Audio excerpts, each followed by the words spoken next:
दोस्तों नवरात्रि के शुभ अवसर पर अगर आप चाहते हैं माता रानी आपके घर पर अपना वास बना ले तो सच्चे हृदय से कमेंट बॉक्स में लिखे माँ आपका स्वागत है हमारे घर में। माँ के लिए एक लाइक तो बनता है। आइए जानते हैं दोस्तों नवरात्रि में क्या नहीं खाना चाहिए और कौन सा फल खाना आवश्यक है और क्या नहीं पीना चाहिए। आज हम विस्तार से आपको बताएंगे। दोस्तों शास्त्रों के अनुसार बताए गए व्रत चाहे किसी भी प्रकार के क्यों न हो, उनसे जुड़े पालन का नियम करना अति आवश्यक माना जाता है, क्योंकि जो मन के मुताबिक किया जाए वो संघर्ष नहीं कहलाता। कहा जाता है कि मनोकामना को पूर्ण करने के लिए थोड़ा सा संघर्ष यानी कि तपस्या तो करनी ही पड़ती है। इसीलिए ऐसी मान्यता है कि व्रत को पूर्ण विधि विधान से किया जाना चाहिए, तब ही आपको व्रत का पूर्ण लाभ फल मिलता है, आपकी सभी मनोकामनाएं पूर्ण हो जाती है। इसीलिए कहा जाता है कि सच्चे दिल से अगर आपके मन में ईश्वर के प्रति श्रद्धा हो तो बिना पूजा पाठ के ही सारा फल मिल जाता है, और अगर मन में ईश्वर के प्रति शंका हो तो उस मनुष्य को कई जन्मों तक सुख नहीं मिलता। भगवत गीता में भगवान श्री कृष्ण ने स्वयं कहा था, जो मनुष्य सच्चे हृदय से ईश्वर को पुकारता है तो उसका नाता उस शक्ति से जुड़ जाता है जिसे अपने सच्चे हृदय से पुकारा जाए। इसीलिए भगवान भी कहते हैं कि सच्चे हृदय से ही ईश्वर को पुकारे तो वो आपकी हर मनोकामना पूर्ण करते हैं। कई लोग ऐसे होते हैं जो भगवान के सामने घंटों पूजा पाठ करते हैं तथा रोते हैं, फिर भी भगवान उनकी कभी नहीं सुनता। दरअसल जब आप सच्चे मन से ईश्वर को पुकारते ही नहीं है तो भला वो आपकी पुकार कैसे सुनेंगे। दोस्तों ये तो थी वो बातें जो भक्त और भगवान के बीच की है।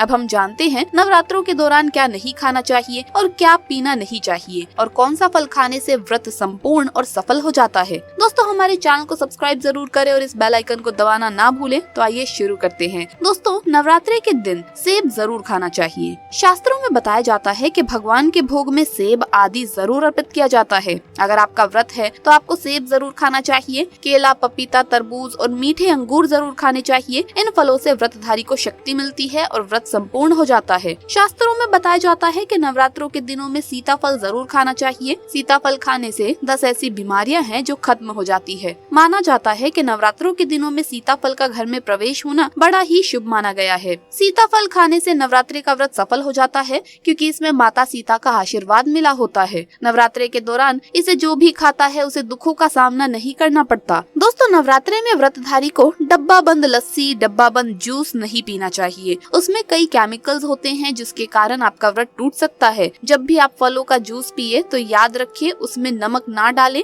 नहीं तो व्रत टूट जाएगा। साथ ही साथ जूस में बर्फ भी नहीं डालनी चाहिए। फलों का ज्यादा जूस पीने से व्रत सफल होता है। दोस्तों नवरात्रि के दौरान सिंघाड़े का आटा या कुट्टू का आटा खाने से पहले ये देख लें कि आटा पुराना नहीं होना चाहिए, क्योंकि पुराने आटे में कीड़े वगैरह पड़ जाते हैं जिसके कारण आपका व्रत टूट सकता है, क्योंकि ये छोटे छोटे कीड़े हमें दिखाई नहीं देते और आपके मुंह तक पहुंच जाते हैं। ऐसा आटा खाना मतलब कीड़े मकोड़ों का मांस खाने के बराबर माना गया है। दोस्तों नवरात्रि के दौरान आप शाम के समय खाने में दही ले सकते हैं, आलू वगैरह खा सकते हैं, साबूदाने की टिकिया बनाकर खा सकते हैं, साबूदाने के और आलू के पापड़ भी खा सकते हैं। कई सब्जियां तो ऐसी है जो नवरात्रि के दौरान भोजन में शामिल कर सकते हैं। इससे आपको एनर्जी मिलेगी और व्रत सफल हो जाएगा। दोस्तों नवरात्रि के दौरान आप दूध पी सकते हैं जो आपको ताकत देगा। चाय वगैरह भी पी सकते हैं, लेकिन याद रहे उसमें नमक ना डालें। एक बात का ध्यान रहे, व्रतधारी को पेट भर खाना यानी गले तक भोजन नहीं करना चाहिए, नहीं तो व्रत रखने का कोई भी फायदा नहीं होगा। थोड़ा थोड़ा खा सकते हैं। दोस्तों नवरात्रि के 9 दिन आदि शक्ति माँ दुर्गा को समर्पित है। नवरात्रि के 9 दिन माता रानी के 9 अलग अलग स्वरूपों का पूजन किया जाता है। नवरात्रि के 9 दिनों में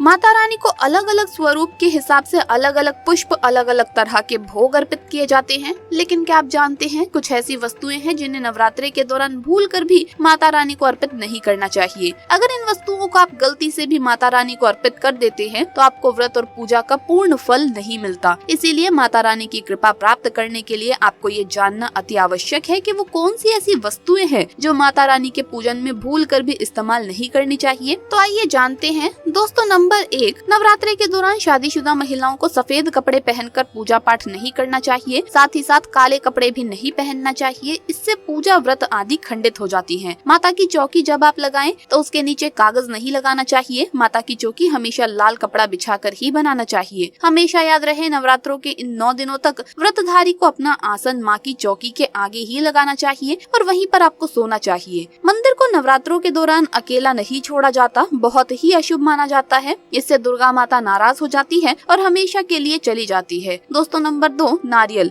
हिंदू धर्म में नारियल को समृद्धि, धन, श्रद्धा और सम्मान का सूचक माना जाता है। नारियल को श्रीफल भी कहा जाता है। नारियल को सुख समृद्धि में वृद्धि करने वाला माना जाता है। नारियल का हर मांगलिक कार्य में विशेष महत्व है। जैसा कि आप सभी जानते हैं कि माता रानी के कई मंदिरों में नारियल से बलि भी दी जाती है और माता रानी के पूजन में नारियल का इस्तेमाल हम सभी करते हैं। खासकर कलश की स्थापना नारियल रखकर ही की जाती है। माता रानी के पूजन में हम नारियल का इस्तेमाल करते समय कुछ गलतियां कर बैठते हैं। दोस्तों नारियल कई प्रकार के होते हैं, एक हरा, दूसरा सूखा जिसके अंदर पानी होता है। जिस नारियल के अंदर पानी होता है माता रानी के पूजन में सदैव पानी वाला और जटा वाला नारियल ही इस्तेमाल करें। नारियल पूर्ण होना चाहिए, नारियल चटका हुआ या टूटा हुआ नहीं होना चाहिए, क्योंकि साबुत नारियल ही पूर्ण और पवित्रता का प्रतीक होता है। साबुत नारियल ही सुख समृद्धि का प्रतीक होता है। साबुत नारियल को ही श्रीफल यानी कि माँ लक्ष्मी का फल कहा जाता है। नवरात्रे में माता रानी के कलश की स्थापना करते समय जटा वाला यानी पानी वाला नारियल ही कलश पर स्थापित करना चाहिए। साथ ही ये ध्यान रखना चाहिए कि नारियल को सदैव कलश के ऊपर लेटा कर रखना चाहिए। घट स्थापना करते समय कभी भी नारियल को खड़ा करके नहीं रखा जाता। नारियल को सदैव लेटाकर कलश के ऊपर रखा जाता है। साथ ही नारियल को स्थापित करने से पहले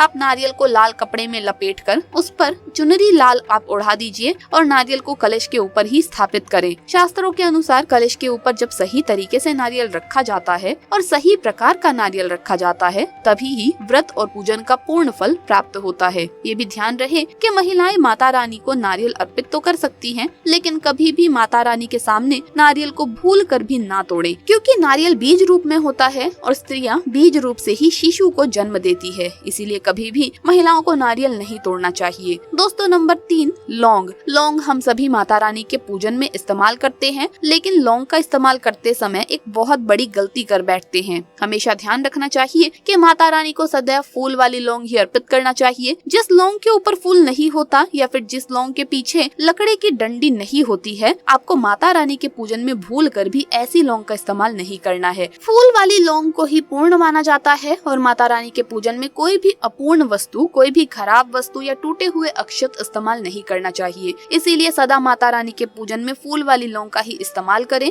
दोस्तों नंबर 4, तुलसी के पत्ते अर्पित नहीं करने चाहिए। माँ दुर्गा के पूजन में तुलसी पत्र का इस्तेमाल करना वर्जित माना गया है। तुलसी पत्र के अलावा आंवला भी माता रानी को अर्पित नहीं करना चाहिए और दुर्वा भी माता रानी को अर्पित नहीं करना चाहिए। दुर्वा भगवान गणेश को अति प्रिय है। नवरात्रि में आप भगवान गणेश को दुर्वा अर्पित कर सकते हैं। भगवान विष्णु जी को तुलसी के पत्ते अवश्य अर्पित कर सकते हैं, लेकिन माता रानी को भूल कर भी तुलसी के पत्ते या दुर्वा अर्पित ना करें। माता रानी को सफेद फूल भी अर्पित ना करें। माता रानी को सदैव लाल रंग के फूल अर्पित करने चाहिए। लाल रंग के फूल माता रानी को अति प्रिय है। खासकर माता को गुड़हल और कमल के फूल अति प्रिय है। शास्त्रों में बताया जाता है कि घर में माता रानी की 2 या 3 मूर्तियां या फोटो नहीं होनी चाहिए। इस बात का भी आप विशेष ध्यान रखें कि माता रानी के पूजन में कोई भी खंडित चीज इस्तेमाल ना करें। खंडित चीज जैसे कि चटका हुआ या टूटा हुआ दीपक या फिर चटका हुआ कोई और बर्तन। साथ ही ये भी ध्यान रहे कि लोहे की और प्लास्टिक के बर्तन आप माता रानी के पूजन में इस्तेमाल ना करें, क्योंकि प्लास्टिक के चाइनीज बर्तन हड्डियों के पाउडर से मिलकर बनते हैं, इसीलिए ऐसा ना करें। ऐसे बर्तनों को माता रानी के पूजन से सदैव दूर रखें।